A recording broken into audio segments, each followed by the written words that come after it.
This week in a galaxy far, far away, Electronic Arts cancels promising Star Wars game, the Mandalorian Grogu gets a welcome cash boost from the state of California, and Stellan Skarsgård gets a revealing Andor interview. All this and more coming up on the Star Wars Slate. Is that a bench? Everything is not high to you. We're in agreement on that one. Hayden Christensen reflects on his time as Anakin Skywalker in a recent interview in Empire magazine titled The Master of the Dark Side. This issue comes with 6 stunning new photos by Norman Wong, one of which shows Hayden with a Darth Vader shadow. Hayden talks all things Star Wars, including his relationship with George Lucas, and how it feels getting back behind the mask. The article will appear in Empire's April Star Wars The Phantom Menace 25th Anniversary Edition. Shock as Electronic Arts canceled its Star Wars Respawn game. The first-person shooter was based on The Mandalorian and it had great reviews from playtesters.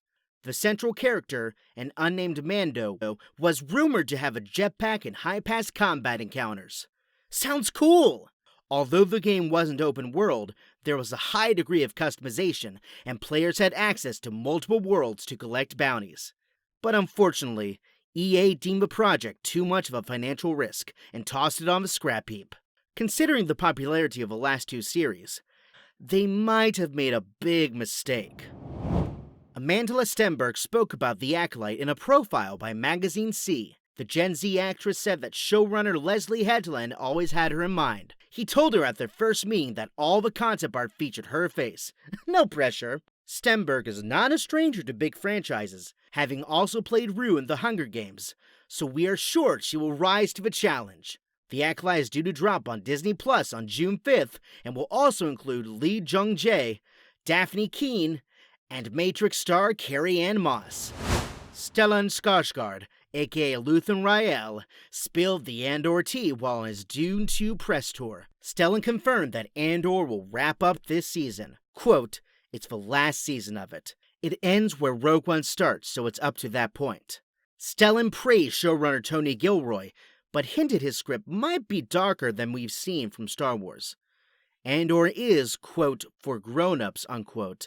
Whatever Tony Gilroy and co. have in store for us, Stellan Skarsgård seems to think that Andor will be released at the end of this year or the beginning of next, but there's been no word from Disney as of yet.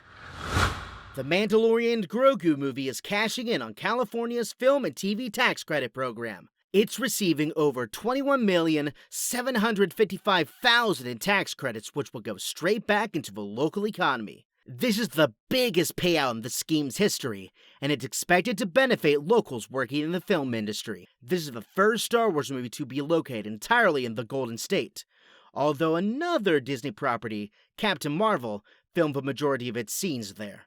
If you work in film and live in Cali, this is great news. Spoiler warning, if you've not seen The Bad Batch Episode 4, skip ahead.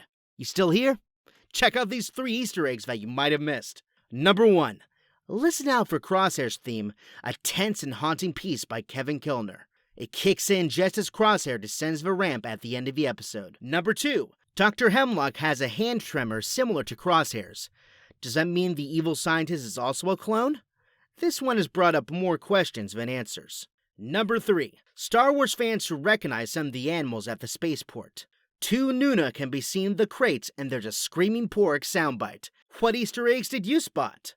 Remember to like and subscribe to stay up to date with Star Wars Slate. You can also join our public Discord where we discuss everything Star Wars and Lucasfilm in general. This has been Connor Terrell, and thank you for watching. May the Force be with you.